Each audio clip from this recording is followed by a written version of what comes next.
예수님께서는 부활하셨습니다. 우리들에게 그리고 생명의 능력을 부어 주셨습니다.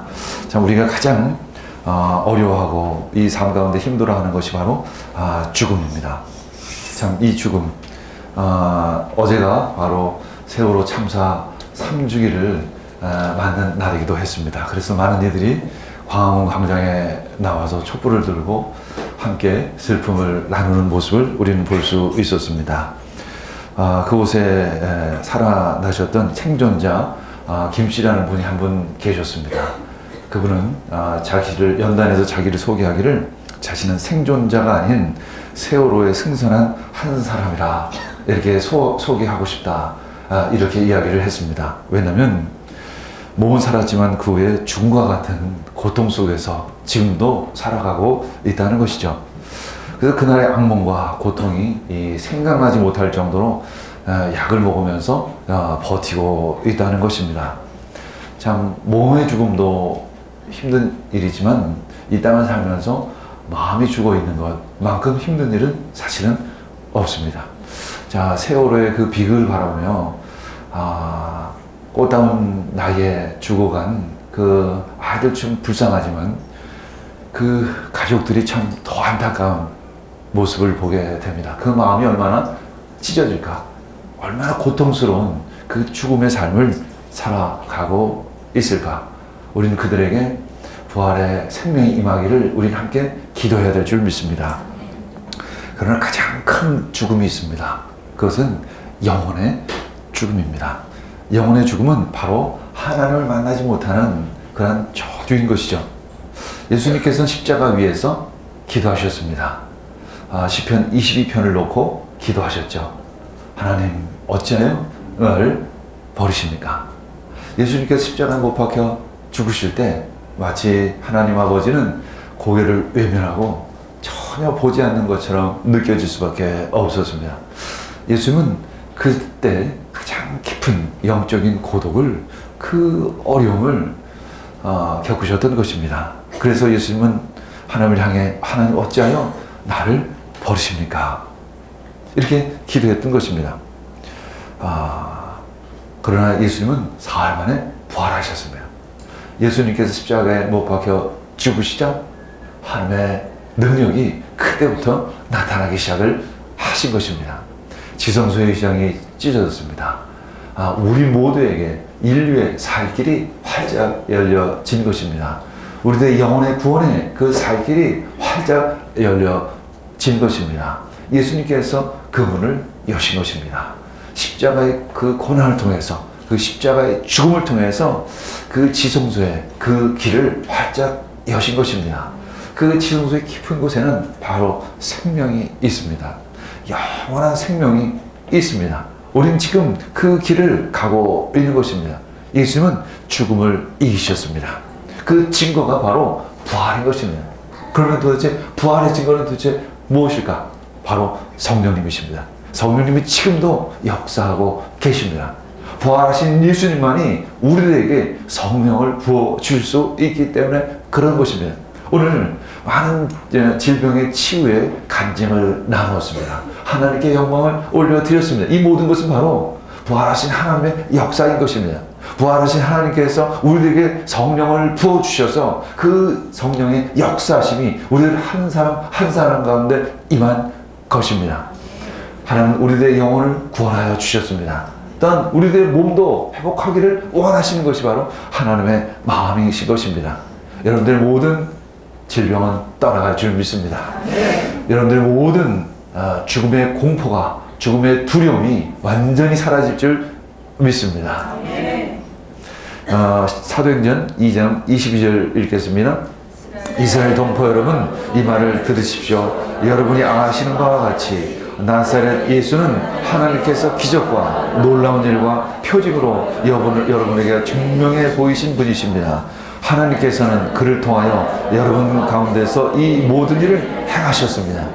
예수님은 여러분에게, 우리 모두에게 증명을 해 주셨다는 것입니다. 뭐를 증명하셨을까? 바로 하나님의 나라가 이 땅 가운데 임한 것을 증명하신 것입니다. 하나님의 나라가 도대체 어떠한 나라인가? 하나님의 통치를 의미합니다. 우리 모두는 하나님의 통찰에 있다는 것이며 하나님의 생명 아래 있다는 것이며 지금까지는 내 스스로 살아가는 스스로 생명을 유지하는 그런 삶이었습니다.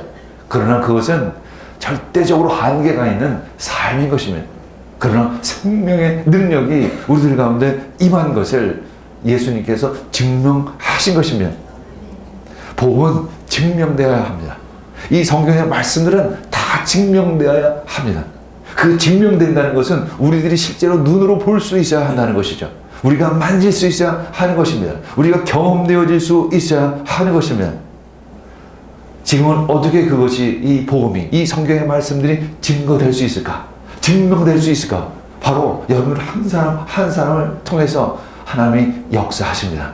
성령님이 역사하십니다. 여러 가지 모습으로 그 증명을 우리들에게 보여주실 것입니다. 오늘 몇 가지 오늘 간증을 했습니다. 그것이 바로 작은 예가 될 수 있습니다. 하나님의 역사하심, 생명의 역사하심이 바로 증명된 것입니다. 우리는 그것을 바라보며 하나님을 바라볼 수 있어야 하는 것입니다. 하나님이 살아 계시는구나. 예수님께서 부활하셨구나. 우리들에게 그 부활의 능력을 부어주시는구나. 라는 믿음을 확고하게 가져야 하는 것입니다. 복음의 능력이 증명되기를 원합니다. 여러분들 한 사람 한 사람을 통해서 그 복음의 능력이 확증되어지기를 원합니다. 실제가 되어지기를 원합니다. 그 첫 번째는 바로 믿음의 삶을 살아가는 것입니다. 정결한 삶을 살아가는 것입니다.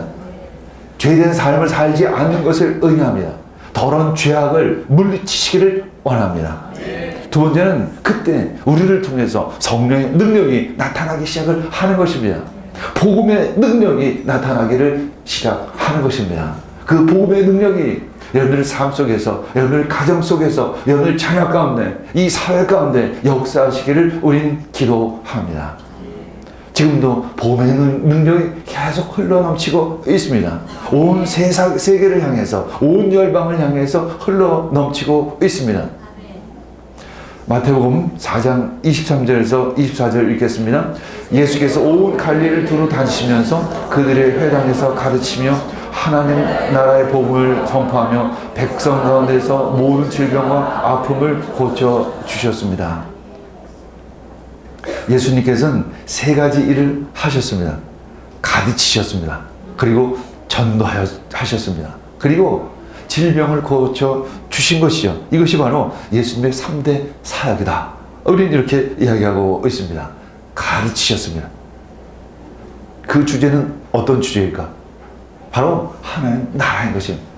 예수님은 하나님 나라에 대한 주제로 우리들에게 가르쳐 주실 것입니다.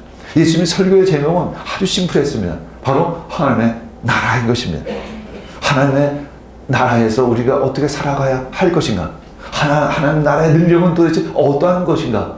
이것을 증거하시고 가르쳐 주신 것입니다. 예수님은 그것을 어떻게 증거하셨어요? 바로 죽음이 떠나가는 것을 보여주신 것입니다. 나사로를 살리셨습니다. 귀신이 떠나가는 것을 보여주셨습니다. 질병이 떠나가는 것을 보여주셨습니다. 그리고 가난이 떠나갈 것입니다. 우리들 가운데 번영이 임할 것입니다. 우리들에게 건강이 임할 것입니다. 여러분들이 하나님의 생명이 우리들 가운데 임할 것입니다. 누가복음 4장 18절에서 19절 읽겠습니다. 주님의 영이 내게 내리셨다. 주님께서 내게 기름을 부으셔서 가난한 사람에게 기쁜 소식을 전하게 하셨다. 주님께서 나를 보내셔서 포로된 사람에게 해방을 선포하고 눈먼 사람들에게 눈뜸을 선포하고 억눌린 사람들을 풀어주고 주님의 의의 해를 선포하게 하셨다라는 것입니다. 오늘 이 말씀이 이 시간 우리들에게 임한 줄 믿습니다. 특별히 세월호의 그 아픔, 그 기억, 그 아픔 마음을 가지고 살아가는 그 가족들 가운데 임하시기를 원합니다. 주님의 영이 우리들 가운데 임했습니다. 주님께서 우리들에게 기름을 부어 주셨습니다. 가장 먼저 하는 것이 가난한 자에게 그 기쁜 소식을 전하는 것입니다. 가난이 사라질 것입니다. 특별히 영적인 빈곤이 사라질 것입니다. 마음의 빈곤이 사라질 것입니다. 물질적인 빈곤이 사라지게 될 것입니다. 그 포로된 자, 억눌린 자가 자유케 될 줄 믿습니다. 장님이 눈을 뜨게 될 줄 믿습니다.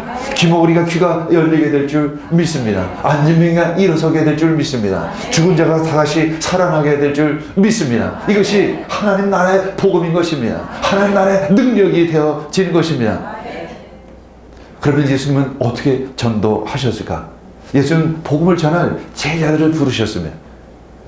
특별히 12명의 제자를 구별해서 부르셨습니다. 때가 참다. 하나님의 나라가 가까이 왔다. 회개하여 복음을 믿어라. 이렇게 선포하시면서 즉시 제자들을 부르신 것입니다. 베드로를 부르시고 요한을 부르시고 야고보를 부르시고 그렇게 12명의 제자를 한 사람 한 사람씩 부르신 것입니다. 마가복음 3장 14절에서 15절 읽겠습니다. 예수께서 12를 세우시고 그들 또한 사도라고 이름하셨다. 이것은 예수께서 그들을 자기와 함께 하게 하시고 그들을 내어 보내서 말씀을 전파하게 하시며 귀신을 쫓아내는 권능을 가지게 하시려는 것이었다라는 것입니다. 예수님께서는 12를 세우시고 그들에게 하늘의 능력을 주신 것입니다. 귀신을 쫓아내는 권세를 주신 것입니다. 이 귀신이 떠나간다는 것은 바로 어둠이 떠나간다는 것을 의미합니다. 이 귀신이 떠나가는 것은 모든 죽음이 떠나가는 것을 의미합니다. 마음의 어둠이 떠나가고 몸의 질병이 떠나가는 것을 의미하는 것이죠. 이것이 바로 하늘의 생명인 것입니다. 하늘의 생명을 그 제자들에게 12명의 사도들에게 부어 주신 것입니다. 이 병나는 것을 통해서 이 주님을 증거하게 한 것입니다. 질병이 회복되어지는 것을 보면서 하나님의 다스림이 지금 임했구나 라는 믿음을 갖게 되기를 원하는 것이죠. 예수님께서는 기적과 놀라운 일과 표징으로 우리 모두에게 증명해 보여주셨습니다. 지금 이 시간에도 지금 이때에도 이것이 증명되어지고 있습니다. 지금 여러분들 마음 가운데 회복이 일어나고 있는 줄 믿습니다. 여러분들의 영적인 회복이, 영적인 충만함이 이루어지고 있는 줄 믿습니다. 여러분들의 마음의 질병이 떠나가고 있는 줄 믿습니다. 우울증은 즉시 사라지게 될 줄 믿습니다. 마음의 병은 예수 그리스도의 이름으로 명하니 떠나갈지어다. 육신의 질병도 떠나갈 줄 믿습니다. 생명의 빛이 임하는 것입니다. 하늘의 능력이 우리들 가운데 임하는 것입니다. 가난도 떠나가야 될 줄 믿습니다. 이 모든 것은 저주입니다. 좋지 않은 것입니다. 우리가 하나님 말씀에 불순종했을 때 이 땅 가운데 저주를 내리셨습니다. 부족함을 주신 것입니다. 그러나 우리가 하나님 말씀에 순종할 때 하늘의 능력이, 하늘의 생명이, 하늘의 축복이 다시 시작되어질 줄 믿습니다. 이것이 바로 하나님의 약속이요 하나님 나라의 능력이 되어지는 것입니다. 그때 많은 사람들이 영적인 질병을 가지고 있는 사람, 또 정신적인 질병을 가지고 있는 사람, 또 신체적인 질병을 가지고 있는 이 모든 사람들을 데리고 예수님 앞에 왔습니다. 예수님은 그들 향해서 기도했고 그들의 질병은 다 떠나가게 된 것입니다. 사람들이 갖가지 질병과 고통으로 앓는 모든 환자들과 귀신 들린 사람들과 간질병 환자들과 중풍병 환자들을 예수께로 데리고 왔다. 예수께서는 그들을 고쳐 주신 것입니다. 세 번째, 그런데 너희 이스라엘 사람들은 그 그리스도 예수를 십자가에 못 박혀 죽게 했다. 이렇게 성경에는 기록하고 있습니다. 그 예수님을 그 사람들은 십자가에 못 박아 죽게 한 것입니다. 사도행전 2장 23절 읽겠습니다. 이 예수께서 벌을 받으신 것은 하나님의 정하신 계획을 따라 미리 알고 계획신 대로 된 일이지만 여러분 그를 무법자들의 손을 빌어서 십자가에 못 박아 죽게 했다는 것입니다. 예수님께서 십자가에 못 박아 죽게 될 것은 하나님의 다 계획 아래 있었지만 그럼에도 불구하고 너희들은 그를 무법자들의 손에 빌어서 십자가에 못 박아 죽게 했다는 것입니다. 지금도 우리는 예수님 십자가에 못 박아 죽게 하고 있습니다. 크리스찬이라는 우리들이 눈을 뜨고 죄를 지고 있다는 것입니다. 뻔한 죄를 짓고 있다는 것입니다. 그러면서도 전혀 죄책감을 느끼지 못하고 있는 것이죠. 죄에 대한 죄책감을 느끼기를 원합니다. 죄에 대한 회개를 하기를 원합니다. 예수님은 다 용서하십니다. 다 용서하십니다. 그리고 주님 앞에 나아가기를 원합니다. 용서하지 못한 사람은 하나님께 나아갈 수가 없습니다. 그 그것이 문제인 것입니다. 그것이 문제입니다. 하늘의 생명을 누릴 수가 없다는 것이 문제인 것이죠. 그러나 우리가 실수했을지라도, 우리가 잘못했을지라도, 우리가 어떤 큰 죄를 지었을지라도 무릎 꿇고 주님께 기도할 때, 용서를 구할 때 주님은 다 용서해 주십니다. 예수님은 그 가늠한 여인에게 많은 이들이 돌을 던지려고 했을 때 죄 없는 자가 먼저 던지라 이렇게 말씀했습니다. 그때 아무도 그녀를 향해 돌을 던질 수가 없었습니다. 그때 예수님은 그녀를 향해서 외쳤습니다. 나도 너를 정죄하지 않겠노라. 그리고 다시는 더 이상 죄를 짓지 말고 살아라. 이렇게 말씀하신 것입니다. 중요한 것은 다시는 죄를 더 이상 짓지 말라는 것입니다. 하나님의 요점은, 예수님의 마음은 거기에 있는 것입니다. 왜냐하면 죄를 짓지 말라면 하나님을 다시 만날 수 있기 때문에 그런 것입니다. 십자가 위에서의 예수님의 그 메시지는 분명했습니다. 용서였습니다. 화해였습니다. 사랑이었습니다. 아버지, 저들을 용서하여 주시옵소서. 자기들이 하는 일을 잘 알지 못합니다. 주님 용서해 주시옵소서. 그리고 예수님 그 우편한 같이 못 박혀 있었던 그 강도에게 이렇게 선포합니다. 진실로 오늘 네가 나와 함께 낙원에 있으리라. 그 옆에 있었던 강도에게 그 화해의 메시지를 보내주는 것입니다. 네가 나와 함께 낙원에 들어가게 될 것이라는 것입니다.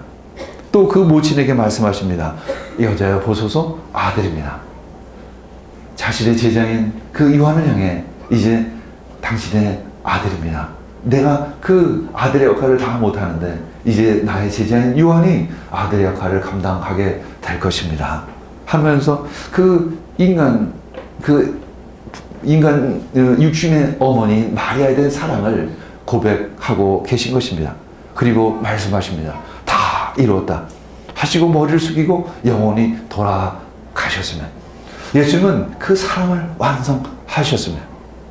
하나님과 우리 인류 사이에, 하나님과 우리 사이에 그 관계를 회복시켜 주신 것, 그 사역을 완성하신 것입니다. 우리들이 져야 할 모든 죄를 대신 짊어지신 것입니다. 네 번째, 그러나 그 죽음이 예수님을 이길 수는 없었던 것입니다. 예수님은 부활하신 것입니다. 사도행전 2장 24절 읽겠습니다. 그러나 하나님께서는 그를 죽음의 고통에서 풀어 살리셨습니다. 그가 죽음의 세력에 사로잡혀 있는 것을 있을 수 없는 일이기 때문에 그런 것입니다. 죽음은 그분의 상대가 될 수 없는 것입니다. 게임이 될 수 없는 싸움이었던 것입니다. 예수님 죽음을 이기시고 부활하셨습니다. 완벽한 죽음은 완벽한 생명을 가져오십니다. 불순종은 죽음을 가져왔습니다. 그러나 온전한 순종은 부활을 가져온 것입니다. 예수님께서 겪은 이 죽음의 고통, 이 고통은 오디나스라는 헬라어로 사용하고 있는데 이 산고라는 의미를 가지고 있습니다. 이 새로운 탄생을 준비하는 그런 고통인 것입니다. 예수님의 그 십자가는 단순한 고통이 아니라 새로운 생명을 잉태하는 그 고통, 그 죽음의 시간이었던 것입니다. 이 완전한 죽음은 완전한 생명을 낳게 되는 것입니다. 우리 역시 어정쩡한 믿음을 갖지 않기를 원합니다. 온전한 믿음을 갖기를 원합니다. 온전히 하나님을 의지하는, 온전히 하나님의 말씀에 순종하는 그런 믿음을 가지시기를 원합니다. 예수님의 몸은 부패하지 않으셨습니다. 사도행전 2장 31절 읽겠습니다. 그래서 그는 그리스도의 부활을 미리 내다보고 말하기를 그리스도는 지옥에 버려지지 않았고 그의 육체는 썩지 않았다라고 이렇게 기록하고 있습니다. 예수님의 육체는 썩지 않았습니다. 부활하셨습니다. 신령한 몸으로 부활하셨습니다. 더더욱이나 혼이 그 지옥에 떨어지를 않았습니다. 그 지옥을 통과하셔서 그 지옥 가운데 있었던 그 포로들을 사로잡으신 것입니다. 그 사람들을 완전히 발로 밟아 죽으신 것입니다. 지옥에 있는 모든 악한 세력들을 잡아 죽이신 것입니다. 그리고 예수님의 그 영은 하나님께 맡겨드렸습니다. 누가복음 23장 46절 읽겠습니다. 예수께서 큰 소리로 부르짖어 말씀하셨다. 아버지, 내 영혼을 아버지 손에 맡깁니다. 이 말씀을 하시고 그는 숨을 거두셨으면. 예수님의 십자가는 참 깊은 의미를 가지고 있습니다. 많은 역사들을 가지고 있습니다. 빛과 어둠이 교차합니다. 생명과 죽음이 교차하는 그러한 지점인 것입니다. 하늘의 능력이 이 땅 가운데 풀어지는, 이 지옥을 돌파하는 그러한 역사가 이 십자가 위에서 있었던 일인 것이죠. 십자가 위에서 예수님은 이렇게 고백하죠. 내 영혼을 아버지께 맡깁니다. 그와 동시에 그분은 지옥으로 내려가셔서 그 어둠의 세력들을 다 물리치신 것이며, 그리고 다시 사신 것이며, 이것은 어떤 진짜 드라마틱한 어떤 액션보다도 강력한 액션이었던 것입니다. 여러분, 액션 영화 보러 영화관에 가기보다는 성경으로 들어가실 원합니다. 거기가 더 큰 액션이 있습니다. 강력한 액션이 있습니다. 천국의 액션이 그 안에 담겨 있는 것입니다. 다섯 번째, 내가 바로 이 일의 증인이 되어지는 것입니다. 우리 모두가 그 일의 증인인 것입니다.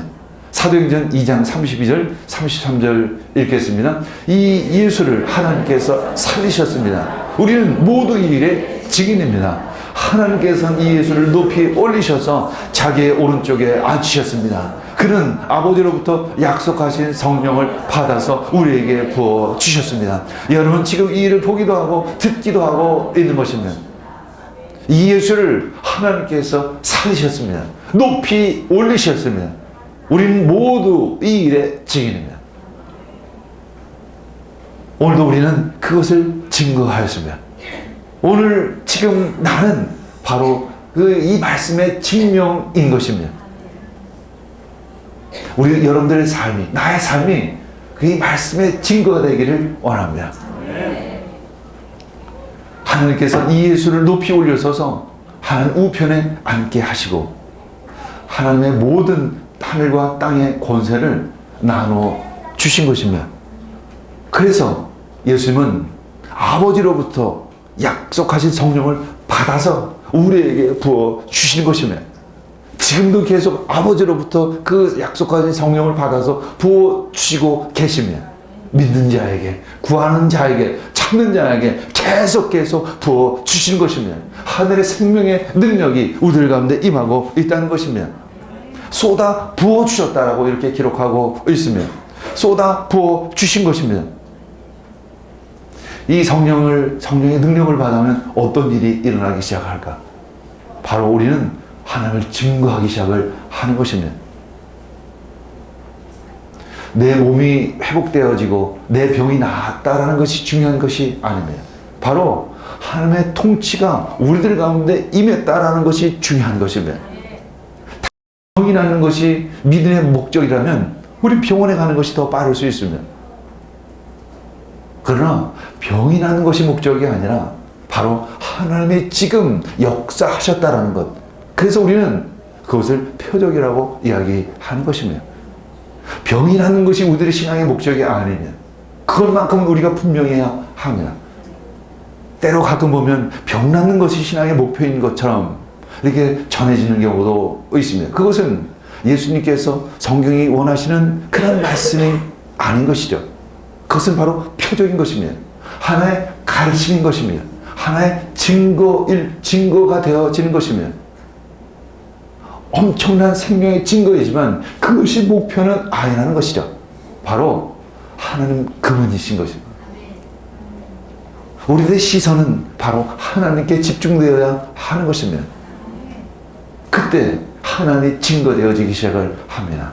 하나님이 높여지기 시작을 하는 것입니다. 가끔 치유가 목적이 된 사람들, 은사가 목적이 된 사람들은 사람이 드러나기 시작을 합니다. 사람을 자랑하기 시작을 합니다. 사람이 높아지기 시작을 합니다. 그것이 바로 영적인 타락인 것입니다. 하나님이 또한 가장 싫어하는 것이 이 영적인 타락인 것입니다. 교회는 장사하는 것이 아닙니다. 교회를 통해서 뭔가 유익을 보려고 하는 것은 그것은 바로 영적인 타락의 지름길이 되어지는 것이죠. 하나님의 은사를 사용해서 뭔가 이득을 얻으려고 하는 것, 이것도 영적인 타락인 것입니다. 하나님의 것은 하나님께 올려드려야 하는 것입니다. 그리고 하나님께 영광을 올려드려야 하는 것입니다. 그리고 하나님이 증거되어야 하는 것입니다. 우리의 삶은 그저 하나님이 증거되어지는 삶이 되어야 될 줄 믿습니다. 하나님 우리들에게 모든 가난이 떠나가게 되어질 줄 믿습니다. 우리들에게 번영의 축복이 임할 줄 믿습니다. 그러나 번영이 목적이 아니라는 것입니다. 우리들에게 번영을 주시는 이유는 그것을 통해서 하나님께 영광을 올려드리라는 것이죠. 가난한 자를 위해 나눠야 하는 것입니다. 또 병든 자를 위해서 나의 재정을 나눠야 하는 것입니다. 그것이 하나님께서 우리들에게 축복을 주시는 바로 그 이유인 것입니다. 우리는 축복을 받아야 합니다. 아니, 분명히 받을 것입니다. 그러나 축복이 목적은 아니라는 것. 그래서 가끔 보면 축복을 너무 많이 받아서 그것에 의해서 넘어지는 사람이 있습니다. 우리는 축복을 받기 전에 먼저 우리들의 믿음을 굳건히 하기를 원합니다. 어떤 축복을 받을지라도 그것에 의해서 넘어지지 않기를 원합니다. 받은 축복을, 받은 번영을 하나님께 다시 올려드릴 수 있는 그런 믿음의 사람들이 먼저 되어지길 원합니다. 그리고 나서 주님 주십시오 라고 기도하시길 원합니다. 그것이 준비되지 않고 많은 축복을 받았을 때 그것이 나에게 도리어 올무가 될 수 있다는 것입니다. 우리는 이 일의 증인이 되어야 하는 것입니다. 사도행전 1장 8절 읽겠습니다. 그러나 성령이 너희에게 내리시면 너희는 능력을 받고 예루살렘과 온 유대와 사마리아에서 그리고 마침내 땅끝까지 이르러 내 증인이 될 것이라고 말씀하고 있습니다. 우리는 증인의 삶을 살아가야 하는 것입니다. 그것이 바로 하나님의 우리를 부르신 바로 부르심의 이유가 되어지는 것입니다. 우리가 이렇게 함께 예배를 드리는 이유가 바로 그것입니다. 우리 함께 기도하겠습니다. 주님 감사합니다. 오늘 이 시간 말씀하여 주시니 감사합니다. 또 생명의 능력으로 우리들에게 부어주시니 감사합니다. 이 생명 말씀이 임할 때 우리들 가운데 있는 모든 어둠이 떠나가고 있음을 선포합니다. 생명의 빛이 우리들 가운데 임할 때 모든 질병들이 떠나가고 있음을 선포합니다. 하늘과 땅의 권세를 받으신 예수 그리스도께서 성령을 우리에게 부어주시고 계시는 줄 믿습니다. 아버지로부터 그 성령을 받아서 우리들에게 쏟아 부어주시고 계시는 줄 믿습니다. 성령의 능력으로 살아가는 우리 모두가 되기를 원합니다. 성령의 능력으로 하나님의 말씀에 순종하며 살아가는 우리 모두가 되기를 원합니다. 그때 모든 불순종에 의한 저주는 떠나가게 될 줄 믿습니다. 막힌 모든 장벽들은 무너지게 될 줄 믿습니다. 하늘의 생명이 우리들 가운데 임하게 될 줄 믿습니다. 오시옵소서. 우리들 가운데 임하여 주시옵소서. 권능으로 역사하여 주시옵소서. 하늘과 땅의 권세로 우리들 심령 가운데 임하여 주시옵소서. 그래서 우리 부활한 예수님을 경험할 수 있기를 원합니다. 우리들의 삶을 통해서, 나를 통해서 예수 그리스도의 부활이 증명되어지기를 원합니다. 이 가운데 오시옵소서. 이 가운데 기름 부어 주시옵소서. 권능으로 역사하여 주시옵소서. 이 모든 말씀 예수님의 이름으로 기도합니다. 아멘.